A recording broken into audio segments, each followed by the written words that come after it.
안녕하십니까, 박덕훈이라고 합니다. 사실 화장품은 이제 인체에 사용하는 제품으로 의약품과는 약간 다른 특성이 있기 때문에 규정에 따라서 이제 단속과 이제 관리를 하고 있습니다. 여러 기능성 화장품이 있는데 그 중에 주름 개선에 대해서 오늘은 말씀드리도록 하겠습니다. 화장품도 연고처럼 좀 빨리 어떤 효과를 내는 제품이 있으면 좋겠다, 소비자들이 이런 요구를 하게 됐어요. 화장품과 의약품의 한 중간쯤 속하는 것을 이제 기능성 화장품으로 인식을 하고 있고요. 인체를 청결 미화하고 이제 매력을 더해서 용모를 밝게 변화시키거나 피부 모발을 좋게 해서 이제 미적 어떤 목적으로 사용하는데 작용이 경미해야 돼요. 그러니까 화장품이 효과가 엄청 좋으면 이건 약이라는 거예요. 그래서 법적 정의에는 일반 화장품이 그렇게 돼 있고, 그래서 오늘 이제 말씀드릴 거는 주로 이제 피부 노화와 주름인데, 피부 노화의 가장 큰 중요 지표가 이 주름이죠. 콜라겐과 엘라스틴 양이 줄어들어서 탄력이 이제 줄고요. 장벽이 이제 약해지면서 수분이 많이 나가서 대체로 이제 나이가 드시면 피부가 건성화됩니다. 노화에는 이제 두 가지가 있는데, 하나는 내인성 노화, 하나는 외인성 노화. 그리고 내인성 노화는 쉽게 말하면 그냥 나이가 드는 겁니다. 외인성 노화는 그 나이에 맞게 오는 노화에다가 플러스 또 노화 요인이 있습니다. 제일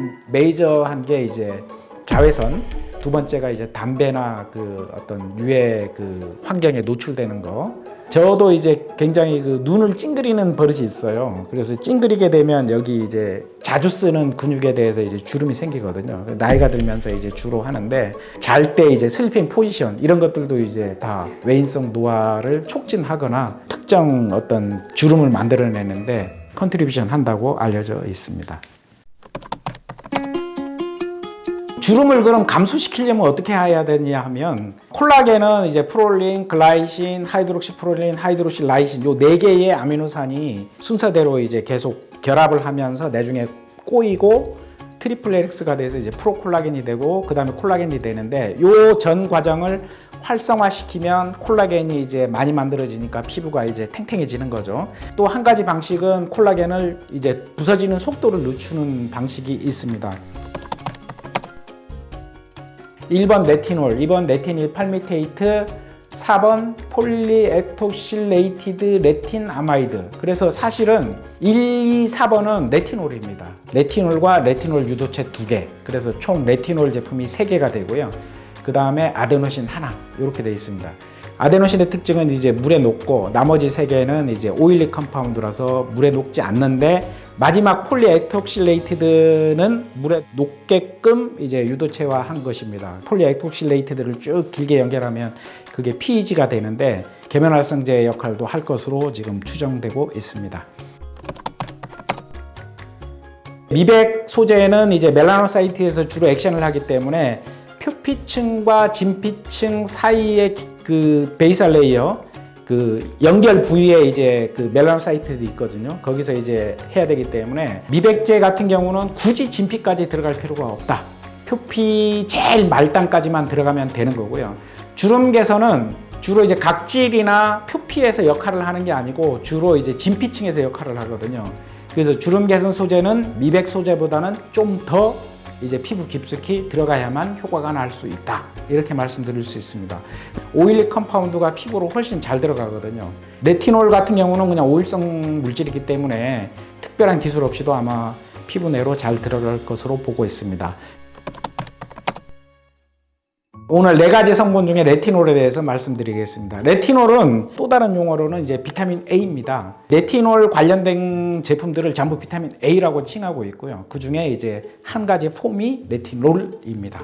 대표적인 지용성 비타민입니다. 구조를 보시면 베타카로틴이 2개를 똑 쪼개면 레티놀하고 똑같이 생겼어요. 주로 이제 녹황색 채소에 많이 들어 있습니다. 동물 유래께 모자라면 식물 유래로 먹은 게 이제 분해돼서 레티놀로 전환이 돼서 결국은 비타민 A로서 이제 사람한테 이용이 되거든요. 그래서 식물이든 동물이든 뭐 먹어서 이제 섭취하는 거는 이제 충분하다. 그래서 비타민 A를 특별하게 뭐 비타민 제 이렇게 해서 먹는 경우는 사실은 잘 없습니다. 그리고 과량 들어가면 또 비타민 A는 부작용이 있어요. 평소 음식으로 섭취하는 정도로 이제 충분하다. 그래서 레티놀이 이제 피부에 바르면 그 후에 이제 어떻게 되느냐? 셀룰라 레티놀 바인딩 프로테인에 바인딩해서 이제 세포 내로 들어가요. 그 다음에 레티놀이 디하이드로게네이즈에 의해서 레티날로 변하고, 그 다음에 레티날 디하이드로게네이즈에 의해서 레티노익 애시드로 변해요. CRABP에 바인딩한 후에 이제 핵내로 들어간 다음에 핵에서 레티노익 애시드 리셉터 RXR에 이제 바인딩한 다음에 레티놀 관련 유전자들이 발현을 일으키거든요. 그래서 레티놀 관련된 유전자들이 mRNA로 발현된 다음에 다시 세포 그 질로 나온 다음에 거기서 이제 프로테인을 만드는데, 그 프로테인들이 대부분 이제 세포 분열을 촉진하거나 콜라겐을 많이 만들게 하는데 이제 관여하는 프로테인들을 이제 액티베이션 시켜서 최종적으로 이제 피부가 좋아지게 하는 역할을 하게 되겠습니다.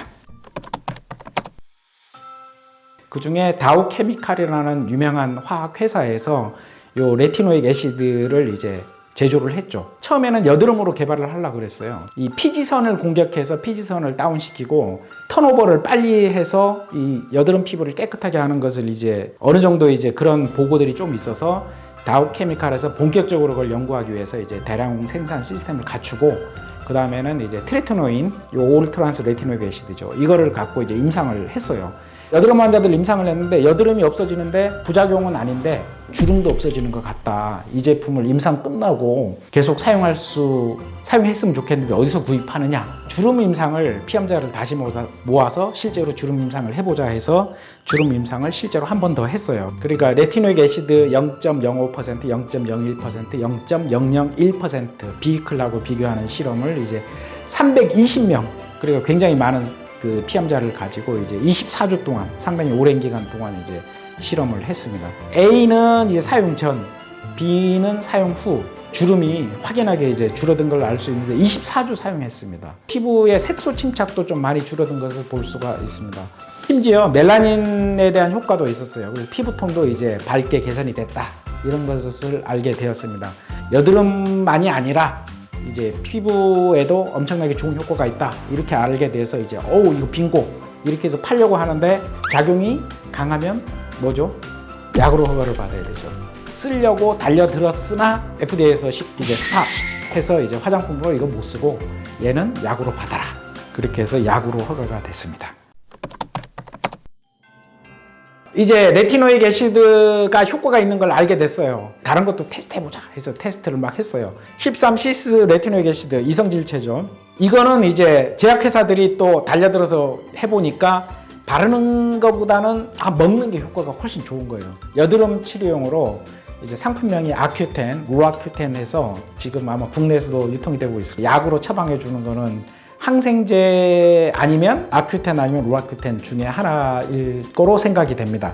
9시스 레티노익 애시드 효과가 있지 않느냐 해서 이제 다시 이것도 연구를 했더니 얘도 이제 레티노익 애시드만큼 효과가 있는 거예요. 아데팔린은 이제 구조나 이런 거를 봤을 때 자극이 이제 트리티노인보단 적을 것으로 생각이 되고, 실제로 얘는 이제 일부 피부과에서는 이제 마케팅을 얘는 이제 낮에도 쓸 수 있다, 광독성이 없다, 민감도에 따라서 자극이나 아니면 홍반, 뭐 부종, 그 다음에 건조함 이런 것들 다 일으킬 수 있기 때문에 레티놀 관련된 제품은 사실 밤에 쓰는 게 맞고 적정 함량만 쓰시는 게 맞고, 그래서 최종적으로 레티놀의 단점은 엄청나게 이제 불안정합니다. 자외선에 의해서도 분해가 되고, 화장품은 결국 물이 70% 이상인데 그 물 속에 용존산소가 있거든요. 그래서 레티놀이 들어가면 용존산소와 반응해서 이제 레티놀이 파괴되기도 하고, 그 다음에 고온에서도 쉽게 파괴되고, 심지어 pH에도 영향을 받아요. 양쪽 강알칼리나 강산으로 가면 다 뽀개지는.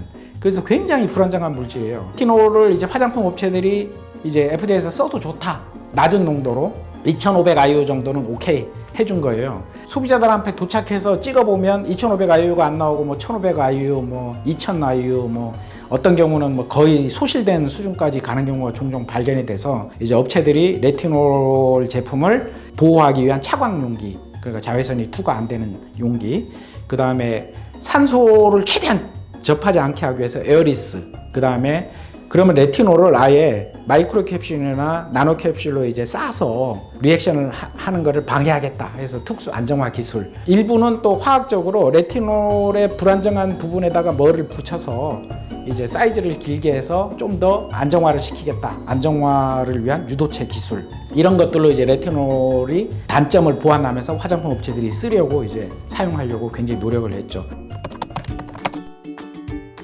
주름 개선 고시 원료 중 마지막 설명은 아데노신에 관한 것이 되겠습니다. 이 아데노신은 오일에는 전혀 녹지 않습니다.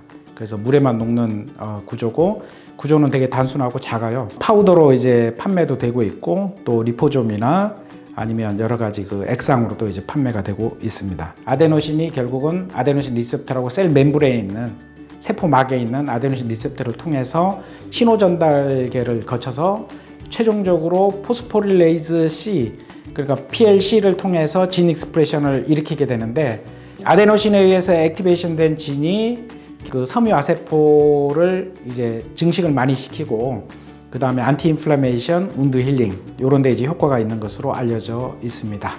50에서 200 마이크로그램 per ml까지 농도로 이제 TNF 알파를 치면 이제 콜라겐에이즈 분해 효소가 이제 증가하거든요. TNF 알파 10 나노그램 per ml에서 이제 거의 한 40% 정도 그 효소가 활성화되거든요.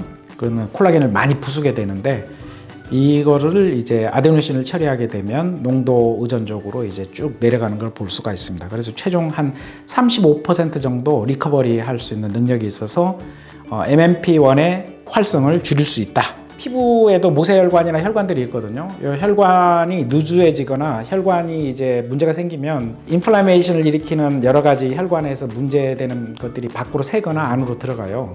그러면 피부에 이제 염증이나 뭐 이런 것들이 발생되는데, 그 염증만 발생되면 좋은데 이 염증들이 결국은 노화를 일으키거든요. 혈관벽이 타이트하게 유지되는 게 굉장히 이 피부 노화에도 굉장히 중요합니다. 혈관이 이제 건강하게 유지되면 염증과 관련된 여러 가지 물질들 이동을 이제 막아서 이제 염증을 억제해서 노화를 억제할 수 있다, 이렇게 볼 수 있습니다. 세 번째는 탈모에도 효과가 있다, 이런 얘기가 있었어요. 그래서 저희가 테스트를 해봤더니 실제로 100에서 400 마이크로그램 per ml까지 테스트를 했더니 더말 파필라 셀에서 확실하게 그 셀 프롤리페레이션 효과가 있었습니다. 헤어를 만드는 요 세포의 활성을 좋게 하고 분화를 촉진한다, 이거는 이제 확인이 됐습니다. 그래서 아데노신은 실제 주름 개선에 쓸 수 있지만 아마 탈모 방지나 뭐 이쪽에도 쓸 수 있는 소재로 이제 생각이 됩니다. 네, 장시간 들어주셔서 감사합니다.